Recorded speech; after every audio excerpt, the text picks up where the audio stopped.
10根呐！我器具宗开宗立派至今，也成就了器具宗古往今来最辉煌的成就。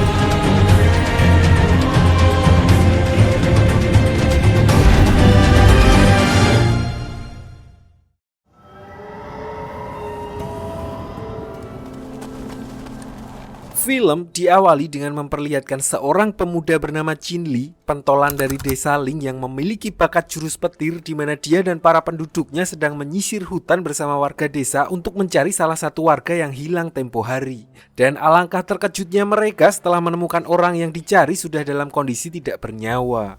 Di sini Qin Li sempat mengeluarkan sebuah daun bercahaya untuk menerangi tempat tersebut setelah obornya mati. Namun saat itu juga tiba-tiba seekor laba-laba raksasa muncul dan langsung menyerang mereka semua.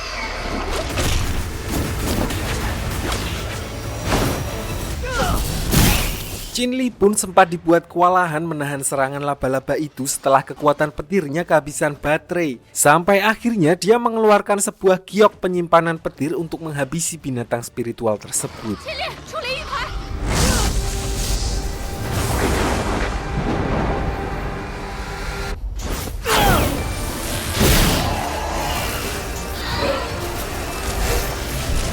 Tidak berselang lama, muncul seorang gadis bernama Ling Yuxi, anak dari tetua desa Ling, yang memberitahu kalau mayat yang mereka temukan adalah orang awam atau warga biasa yang tidak memiliki kekuatan dan nekat untuk mengambil ekstrak cairan hewan spiritual demi mengobati penyakitnya. Di mana akhirnya mereka membawa jenazah tersebut kembali ke desanya untuk diberi penghormatan terakhir.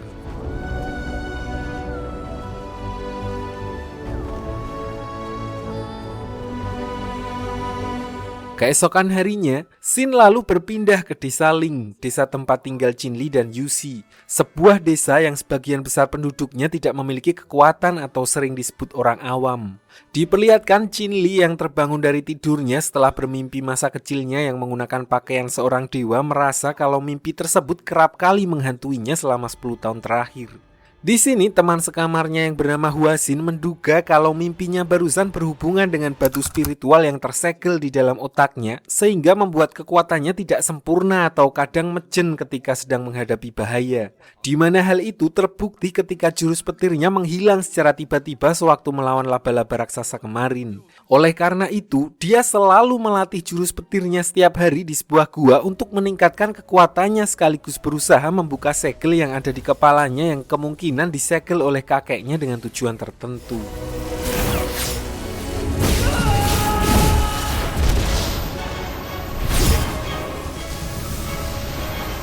Di tengah latihan tersebut, Yuxi muncul dengan membawa rantang dan makanan dan mengatakan kalau sebenarnya dia juga ingin melatih jurus petir seperti Qin Li. Tetapi karena mengidap penyakit racun api, dia terpaksa mengurungkan niat tersebut dan fokus dengan berlatih terapi air untuk menekan penyakitnya. Tidak hanya itu, Yuxi yang tertarik dengan Qin Li lalu memberinya daun sehati untuk menggantikan daun sehati milik Qin Li yang kemarin digunakan sewaktu pencarian warga di tengah hutan.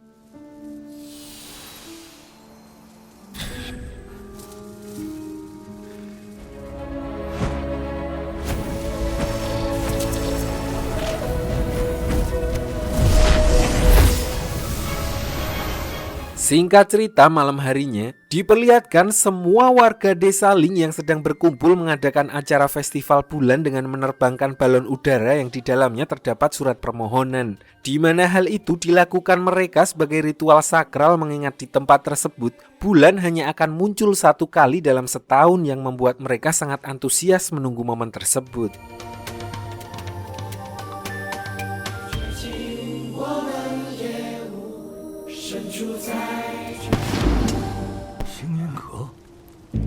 Lalu di tengah acara itu, tiba-tiba sekelompok orang dari pavilion Xingyun yang diwakili oleh seorang pemuda bernama Du Shaoyang dari keluarga Du dan saudaranya dari keluarga Ye muncul untuk membawa Qinli. Yang mana pavilion Xingyun ini merupakan sebuah kerajaan yang menaungi beberapa wilayah di sana dan salah satunya adalah Desa Ling.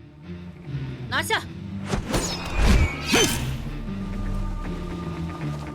Di sini, tetua desa Ling sempat mengecam tindakan pihak pavilion Xingyu yang secara sepihak berniat menangkap Qinli tanpa tahu apa masalahnya. Sampai akhirnya saudara Shaoyang buka suara dan menjelaskan bahwa 3 bulan yang lalu, ada 33 desa yang dihuni oleh orang awam dihabisi menggunakan jurus petir, di mana satu-satunya orang yang selama ini mempelajari jurus petir adalah Qinli.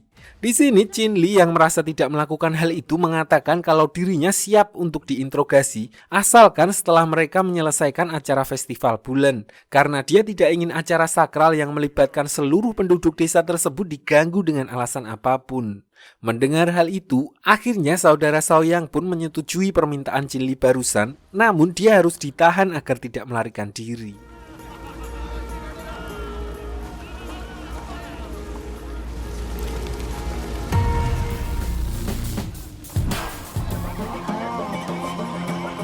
Sementara itu, Qinli yang ditahan oleh saudara Shaoyang di sebuah rumah tua lalu menebak kalau semua itu hanyalah siasat mereka dengan memfitnahnya demi mendapat dukungan dari desa Ling untuk memilih pemimpin pavilion Xingyun generasi selanjutnya yang akan dilakukan dalam waktu dekat. Sadar tujuannya sudah diketahui, saudara Shaoyang pun mengatakan kalau dirinya berjanji akan mengeluarkannya dari sana. Namun sebelum sempat menjelaskan lebih jauh, terlihat Qinli menolak tawaran itu dan langsung menutup pintu tersebut. 我要睡觉。上锁。是。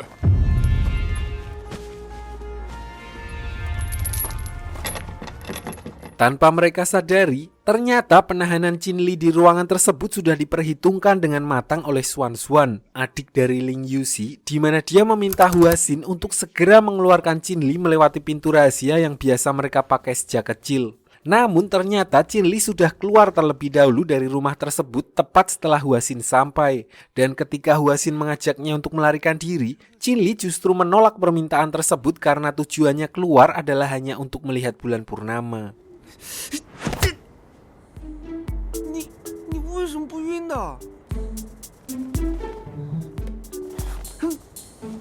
Di saat bersamaan, Du Shaoyang yang sedari tadi menguping pembicaraan mereka dari balik semak-semak muncul di mana Qinli langsung menyuruh Hua Xin untuk segera pergi memberitahu tetua desa Ling kalau kedatangan pihak dari pavilion Xingyu adalah untuk memaksa Qinli mendukung Shaoyang di pemilu nanti.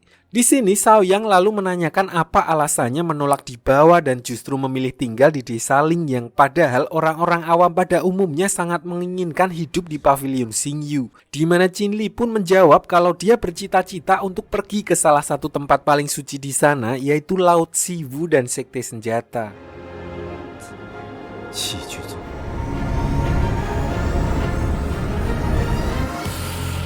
Mendengar hal itu, akhirnya Shaoyang lalu mengaku kalau sebenarnya kedatangannya ke sana bukanlah untuk memaksa Qinli mendukungnya, melainkan mencari orang yang mau menemaninya kerjasama menjelajahi alam spiritual dan orang yang dimaksud adalah Qinli. Namun Qinli yang sudah mengetahui kalau Shaoyang ini adalah tipikal orang yang licik langsung menolak dan secara terang-terangan berkata kalau mereka tidak akan pernah bisa melakukan kerjasama. 回去。 Di sini, Shaoyang yang emosi setelah Qinli menolak bekerja sama dengannya, lalu menyuruh bawahannya untuk menghabisinya. Dan untuk membuat rekayasa seolah Qinli yang bersalah, dia juga berniat untuk sekaligus menghabisi saudaranya sendiri dan memfitnah Qinli lah yang melakukan hal tersebut untuk memicu peperangan antara keluarga besar saudaranya dengan desa Ling. 是属下错了，不管他是不是农村的凶手。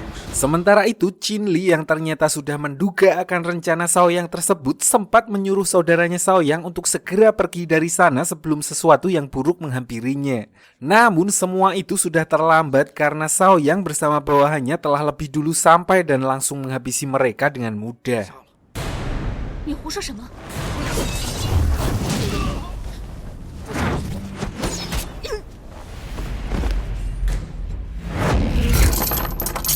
Di tengah situasi tersebut, Huaxin tiba-tiba datang ke sana untuk meminta Qin Li agar mau diajak kabur meninggalkan desa Ling. Saat itulah situasi semakin kacau ketika Qin Li secara refleks menyerang salah satu bawahan Shaoyang yang akan menyerang Huaxin. Di mana di sini Shaoyang membalas perbuatan Qin Li dengan sekali ulti yang membuatnya terpental saat itu juga.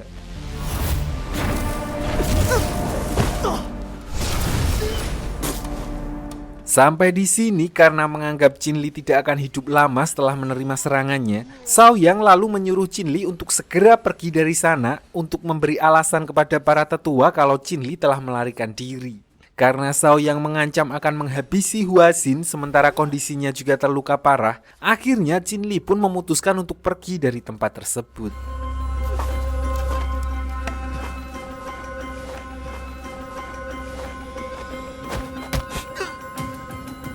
Dalam kondisinya yang sudah sentik-sentik di tengah hutan, momen datangnya bulan purnama akhirnya tiba di mana dia harus melewati momen tersebut sendirian dengan kondisi terluka parah. Sangat berbeda dengan suasana saat ini di desa Ling yang menyambut meriah acara festival bulan purnama dengan menerbangkan lampion beserta tulisan permohonan yang ada di dalamnya.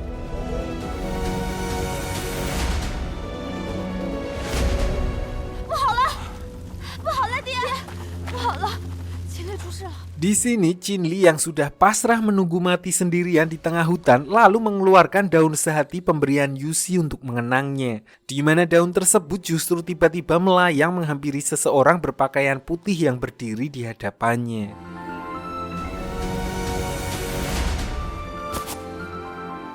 Keesokan harinya, Yuxi dan yang lainnya langsung bergegas menuju ke hutan untuk mencari keberadaan Qin Li. Namun karena kondisi Yuxi yang memang dari awal sakit-sakitan, tiba-tiba racun api di tubuhnya kembali kambuh.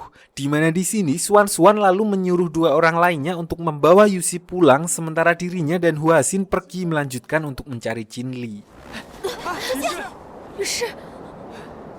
Sementara di desa Ling, diperlihatkan Shaoyang yang mengunjungi kediaman tetua Ling untuk meminta pertanggungjawaban beliau setelah Qin Li menghabisi anak buahnya. Di sini dia berkata kalau sebenarnya dia tidak begitu mempermasalahkan bawahannya yang dihabisi oleh Qin Li, melainkan dia khawatir kalau suatu saat keluarga besar saudaranya akan meratakan desa Ling demi membalas dendam atas perbuatan Qin Li. Dan sebelum hal itu terjadi, di sini Shaoyang lalu berjanji akan melindungi desa Ling asalkan tetua Ling mau menikahkan putrinya yaitu Yuxi dengan dirinya. Di sini warga desa yang mendengar permintaan Shaoyang terlihat emosi dan bahkan bersedia turun tangan melawan keluarga besar Shaoyang yang merasa kalau Shaoyang hanya memanfaatkan desa Ling demi kepentingan pribadinya. 只要一声令下，绝不犹豫。绝不犹豫，绝不受重灾之祸。何时我们可以开始束手就擒？谢谢大家。 Sementara itu di sisi lain, Qin Li ternyata ditemukan oleh sekelompok orang yang dikepalai oleh dua orang yang dipanggil dengan nama Dewi Suci, yang merah bernama Dewi Suci Song dan yang putih bernama Dewi Suci Si. Di mana alasan mereka menyelamatkan Qin Li adalah karena mereka mencari warga setempat untuk memintanya mengantarkan ke lembah Dewa Salju demi mencari siluman pemakan roh. Siluman paling kejam yang ada di alam baka yang konon katanya hanya bisa ditaklukkan dengan jurus petir. Awalnya Qin Li sempat menolak permintaan tersebut mengingat kondisinya yang masih terluka setelah diserang oleh Shaoyang. Di mana di sini diperlihatkan juga kalau Dewi Suci Song langsung mengobati luka Qin Li saat itu juga. Dan akhirnya Qin Li pun bersedia menunjukkan jalan ke lembah Dewa Salju.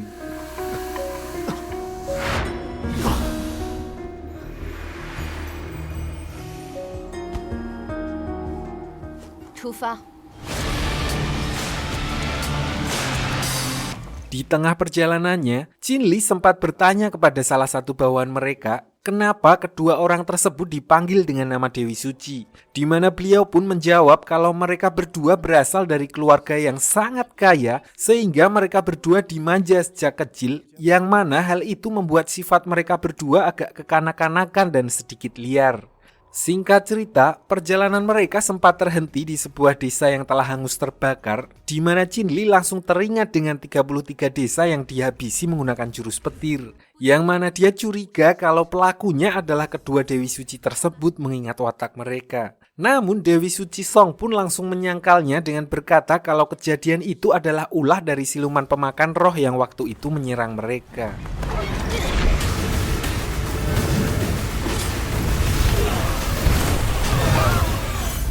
二位圣女经过连城， Mendengar hal itu, sadar kalau dia mempunyai pembelaan untuk membantah tuduhan Shaoyang, di sini Qin Li lalu meminta mereka untuk menyuruh salah satu bawahannya pergi ke pavilion Xingyun dan Desa Ling dengan tujuan menjelaskan kepada para pemimpin di sana kalau yang menghabisi 33 desa bukanlah dirinya melainkan siluman pemakan roh. Namun terlihat Dewi Suci Song justru menolak dengan tegas permintaan Qin Li barusan hanya karena dia tidak mau disuruh-suruh yang akhirnya mau tidak mau Qin Li harus mengantarkan mereka ke lembah Dewa Salju terlebih dahulu untuk menghabisi siluman roh yang dimaksud.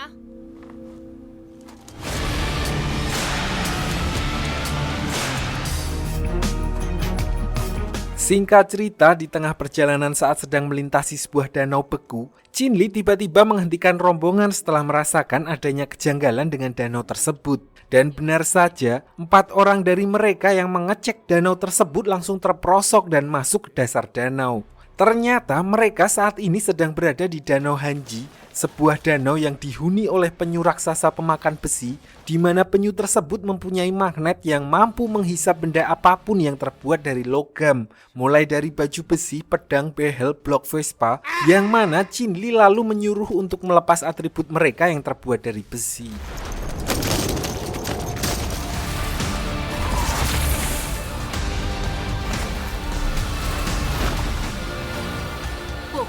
Ketika sedang menyeberang danau tersebut, Dewi Suci Si nekat mengambil botol milik Dewi Suci Song dan langsung melemparkannya ke arah danau. Belum diketahui apa sebenarnya isi dari botol tersebut, namun Dewi Suci Song rela nyebur ke danau tersebut meskipun harus bertaruh nyawa. Beruntung Qin Li langsung berinisiatif nyemplung untuk menyelamatkannya, meskipun Dewi Suci Song berhasil selamat, namun tidak dengan botolnya yang harus tenggelam di dasar danau.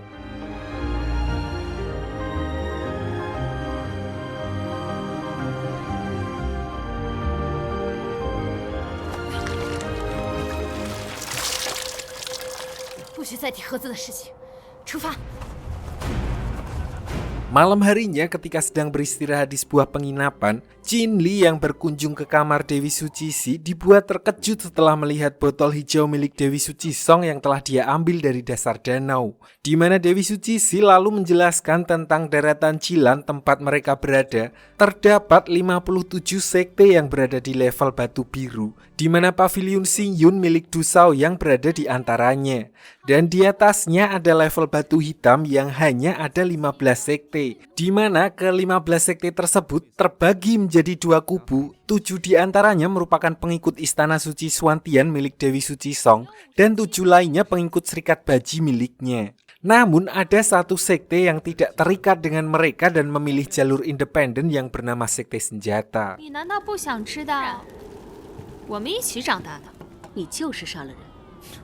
Dan terkait botol hijau, ternyata botol tersebut berisi roh seorang pria imajinasi Dewi Suci Song bernama Gong Muli yang disebut juga sebagai darah kekasih. Lalu ketika Qin Li berniat untuk mengecek botol tersebut, tiba-tiba Dewi Suci Song yang entah dari mana datangnya langsung merebutnya, di mana dia meminta kepada Qin Li untuk tidak kepo dengan botol tersebut dan dia berjanji akan membantunya menyelesaikan masalah di Desa Ling setelah berhasil menaklukkan siluman pemakan roh.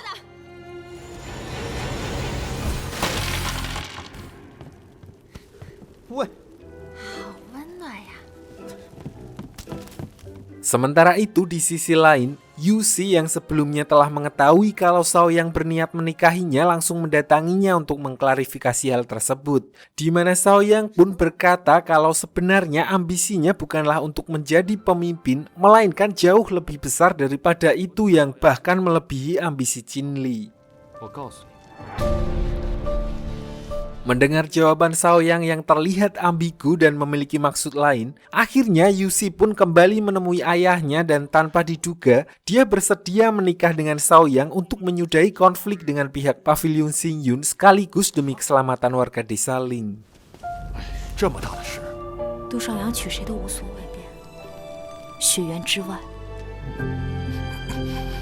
Kembali ke Qin Li, keesokan harinya, akhirnya mereka melanjutkan perjalanannya ke lembah Dewa Salju. Dan ketika sampai di sebuah pegunungan, Qin Li sempat dibuat bingung dengan jalan di sana dan memutuskan untuk melihat dari atas gunung dengan ditemani oleh bawahan Dewi Suci Song.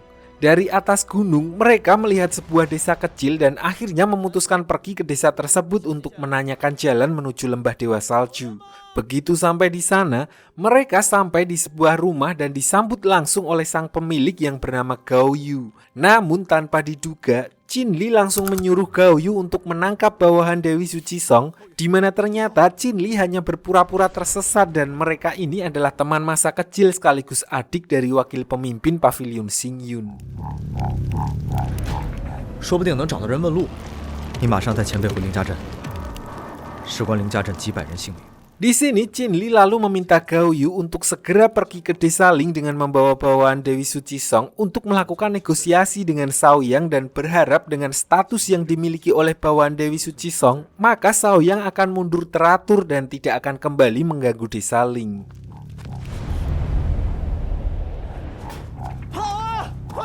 Namun ketika Qin Li turun gunung untuk membuat berita palsu seolah-olah bawaan Dewi Suci Song telah lenyap dimakan oleh siluman, tanpa diduga beliau telah berhasil melepaskan diri dan melemparkan Gao Yu saat itu juga. Di mana ternyata bawaan Dewi Suci Song hanya berpura-pura lemah untuk mengetahui rencana Qin Li. Di sini Gao Yu yang mulai ketakutan lalu memberitahu kalau mereka telah keluar jalur dan mengarah ke tempat lain. Di mana hal itu membuat Dewi Suci Song dengan sifatnya yang merasa ditipu langsung menyerang Qin Li dan berniat akan menghabisinya andai saja Gao Yu tidak menenangkan Dewi Suci Song untuk mengantarkan mereka ke lembah Dewa Salju.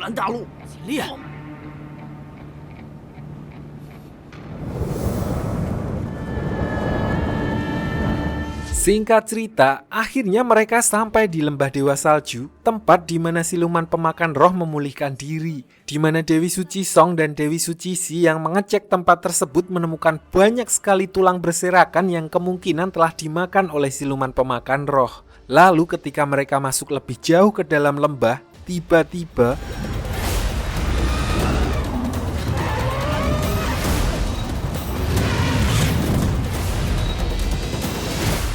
setelah rombongannya menghilang karena asap hitam menyerang mereka, Qin Li yang tinggal sendirian berusaha mencari rombongan lain. Sampai akhirnya dia bertemu dengan Dewi Suci Song yang membawanya ke dalam gua. Di mana ternyata rombongannya telah masuk ke dalam perangkap siluman pemakan roh dan saat ini sedang menghisap energi spiritual mereka.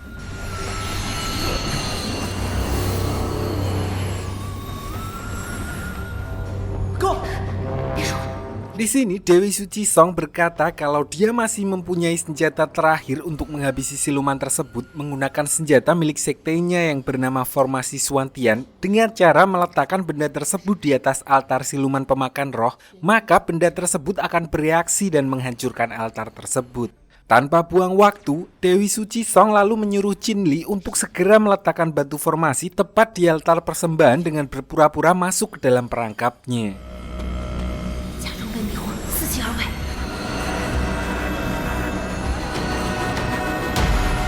Namun siluman pemakan roh yang ternyata mengetahui kalau Qin Li hanya berpura-pura lalu mengeluarkan jurusnya yang membuat Qin Li secara tidak sadar terjerumus ke dalam jurus ilusi dan berniat untuk meletakkan senjata rahasianya. Beruntung Dewi Suci Song dengan gercep berhasil menyadarkannya saat itu juga, di mana Qin Li langsung bergegas untuk meletakkan formasi Suantian di atas altar pengorbanan, sementara Dewi Suci Song membuat sibuk siluman pemakan roh.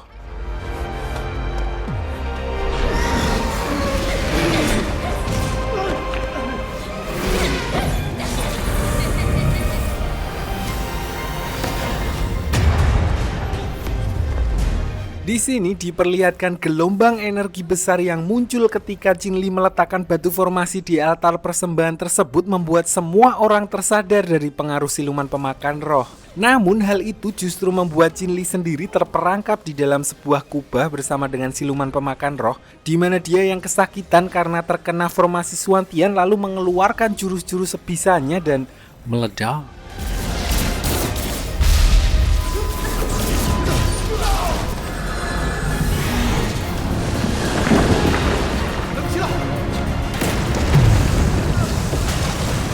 Setelah ketegangan itu berakhir, diperlihatkan Gao Yu yang ternyata berhasil melarikan diri dari ledakan barusan kembali untuk berusaha menyelamatkan Qin Li. Saat itulah duo serigala yang beneran, bukan yang menonjol-menonjol, muncul karena mendengar ledakan tersebut untuk membawa Qin Li dan Gao Yu ke tempat aman.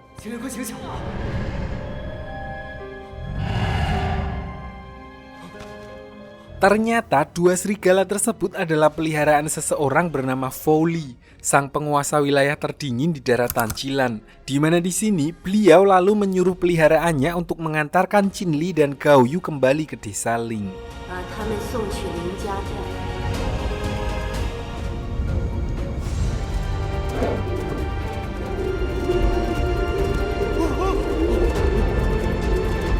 Sementara itu, Xuan yang kecewa dengan rencana Yuxi yang akan menikah dengan Xiaoyang akhirnya memutuskan untuk pergi dari desa Ling dengan tujuan meningkatkan kekuatannya untuk menyelamatkan kakaknya yang rela menikah untuk keselamatan desa Ling, di mana dia mengelimpe diam-diam pergi ketika dia menyuruh Huaxin menutup matanya.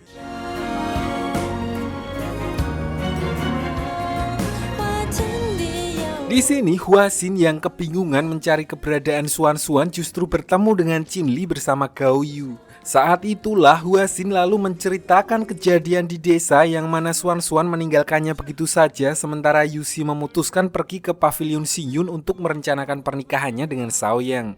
Mengetahui hal itu, akhirnya mereka pun langsung bergegas menuju pavilion Xingyun untuk menggagalkan pernikahan tersebut.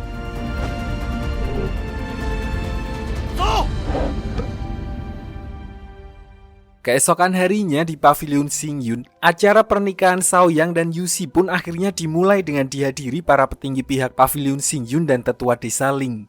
Di sini sempat terjadi adu mulut, di mana hal itu dipicu ketika salah satu tetua dari keluarga Ye, keluarga dari saudara Xiaoyang yang meninggal kemarin, menyuruh Yuxi untuk meminum arak sebagai simbol kalau dia benar-benar ingin menikah dengan Xiaoyang tanpa maksud lain. Namun alih-alih meminumnya, Yuxi justru menuangkan arak tersebut ke lantai. Sementara Qin Li yang sudah sampai di gerbang pavilion langsung menghabisi para penjaga dengan hewan spiritualnya dan masuk ke dalam untuk menghentikan pernikahan tersebut.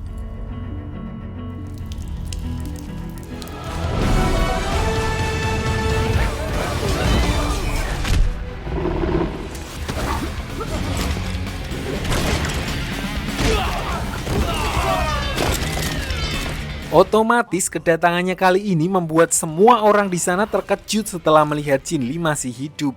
Sampai akhirnya Xiaoyang muncul untuk meladeni tantangannya, di mana Qin Li yang sekarang mampu mengimbangi jurus api Xiaoyang setelah kekuatannya meningkat drastis dan naik level setelah ledakan pasca peristiwa di gua tempat siluman pemakan roh kemarin.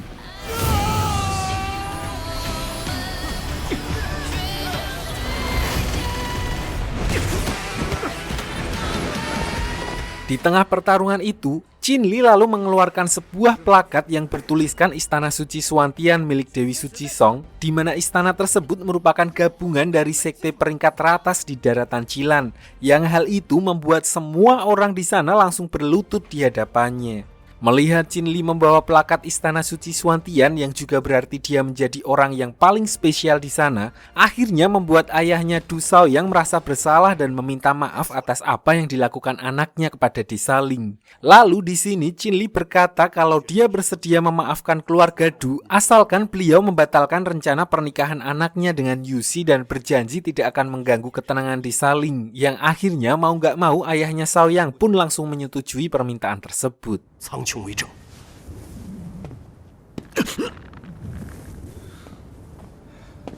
Singkat cerita, malam harinya diperlihatkan Gao Yu yang sedang menemui Yuxi dan ayahnya untuk memberitahu kalau Qin Li tiba-tiba menolak pulang bersama mereka ke desa Ling dan meminta Yuxi untuk tinggal di sana setelah sebelumnya dia mendapat tawaran dari Xiaoyang untuk meningkatkan kekuatannya di gunung penempaan pavilion Xingyun. Tidak hanya itu, Gao Yu juga memberitahu kalau plakat sekte Xuantian yang dibawa Qin Li ternyata bukan secara resmi pemberian Dewi Suci Song, melainkan plakat tersebut gogrok. Mereka memungut plakat tersebut yang terjatuh sewaktu adu mekanik dengan siluman pemakan roh. Yang artinya Qin Li bukanlah utusan sekte Xuantian sesungguhnya, melainkan hanya memanfaatkan plakat tersebut untuk mendapat respect dari pihak pavilion Xingyun. 月色虽然暗淡，起码他一定会好好的。Mendengar hal itu, akhirnya Yusi pun menemui Qin Li dan memberitahu bahwa dia juga akan tinggal di pavilion Xingyun untuk mendukungnya. Di mana di sini dia juga memberitahu alasannya menyetujui pernikahannya dengan Xiaoyang tempo hari adalah untuk melindungi desa Ling. Ditambah dia merasa kalau hidup di pavilion Xingyun masa depannya akan cerah dan terbebas dari nyetrika, korah-korah ataupun harus gegenen setiap mau masak.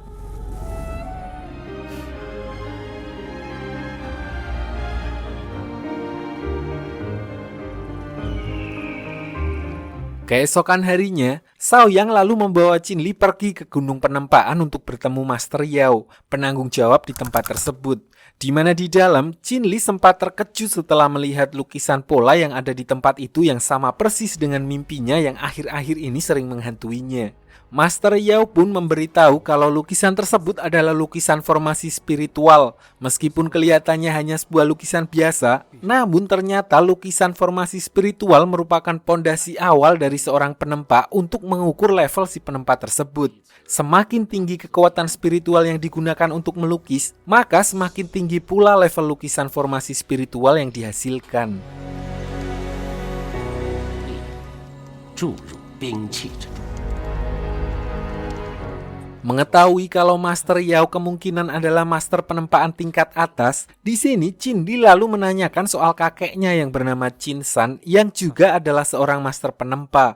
Di mana 13 tahun yang lalu ketika terjadi badai gelombang energi spiritual yang membuat siluman pemakan roh keluar dari tempat persembunyiannya, Qin Li yang waktu itu dibawa oleh kakeknya melewati desa Ling membantu warga di sana untuk mengalahkan para siluman tersebut.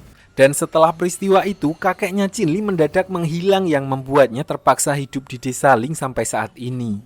Master Yao pun menjawab kalau dirinya tidak mengenal kakeknya mengingat gunung penempaan pavilion Xingyu hanyalah satu dari puluhan cabang. Dan jika Qin Li ingin mencari keberadaan kakeknya, beliau menyuruhnya untuk pergi ke suatu tempat di mana para master spiritual level atas dilahirkan, yaitu Sekte Senjata.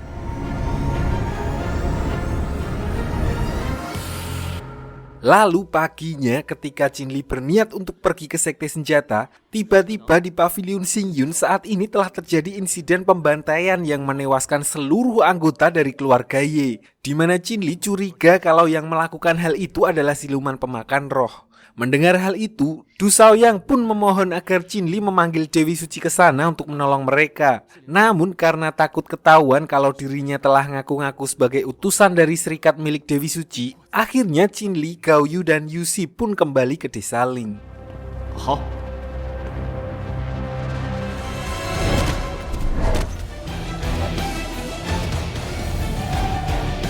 Sesampainya di sana, diperlihatkan Qin Li, Gao Yu, dan Hua Xin yang sudah agak lumayan lama nggak ketemu akhirnya nongkrong bertiga sambil push rank. Di mana keesokan harinya, Gao Yu memberitahu Qin Li kalau ternyata orang yang nongkrong dengan mereka semalam bukanlah Hua Xin, melainkan siluman pemakan roh yang menyamar menjadi Hua Xin. So mereka pun bergegas menemui Hua Xin di rumahnya untuk menanyakan apa yang sebenarnya terjadi. Di mana Hua Xin pun menjawab kalau tempo hari dia sempat bertemu dengan orang berjubah ungu dan orang itu tidak lain adalah siluman pemakan roh. 我记得你们回来。 Sadar kalau siluman pemakan roh telah mengikuti mereka ke desa Ling, di sini Qin Li dan Gao Yu melakukan siaga penuh untuk berjaga-jaga karena kemungkinan siluman pemakan roh masih berada di tempat tersebut dan bisa saja menjelma menjadi siapapun. Lalu ketika Qin Li kembali ke rumah, ternyata Yusi sudah menunggunya di sana. Namun Qin Li merasakan adanya kejanggalan di mana Yusi tiba-tiba berubah menjadi agresif dan tampil menyerang. Bahkan dia tidak segan-segan memarahinya di hadapan semua orang yang hal itu bertolak belakang dengan sifat aslinya yang dewasa dan nggak baperan. 今日，你以为我是在骂你？要骂就骂个够。秦烈，你家前门失火。 Saat itulah Gao Yu muncul untuk mengajak Qin Li pergi dan memberitahu kalau kemungkinan siluman pemakan roh telah menyamar menjadi Yusi. Di tengah obrolan tersebut, tiba-tiba Dewi Suci Song muncul dan menyindir Qin Li karena telah mengaku sebagai utusan Serikat Xuantian, di mana Qin Li pun langsung mengembalikan plakat tersebut karena ketakutan.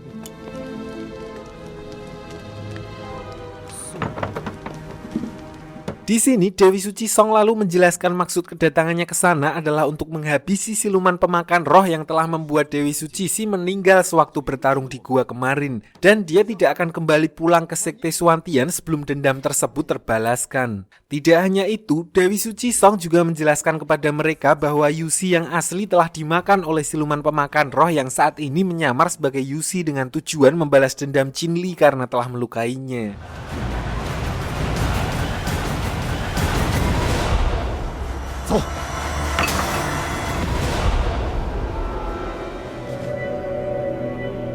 Di sini Qin Li yang tidak mempercayai hal itu pun nekat menemui Yusi demi membuktikan omongan Dewi Suci Song barusan. Dan tepat seperti dugaan Dewi Suci Song, Qin Li dibuat terkejut setelah melihat pantulan di sebuah cermin bahwa orang di depannya adalah siluman pemakan roh. Di mana di sini Dewi Suci Song lalu memberitahu cara menghabisi siluman tersebut. Dan langkah pertama mereka adalah berpura-pura masuk ke dalam perangkapnya dengan datang menemui Yusi untuk melamarnya.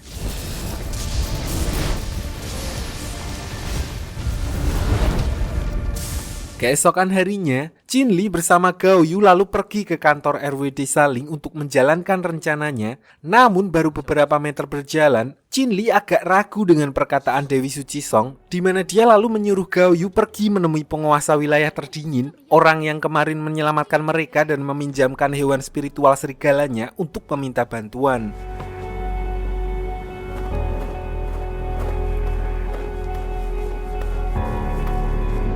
Tetapi di tengah perjalanannya, dia dihentikan oleh Yusi yang muncul entah dari mana datangnya dan mengatakan kalau sebenarnya selama ini dia tidak menyukai Qin Li melainkan Gao Yu. Dan sudah seperti yang bisa ditebak kalau wanita tersebut bukanlah Yusi melainkan siluman pemakan roh yang sengaja membuntuti Gao Yu untuk mengelabuinya.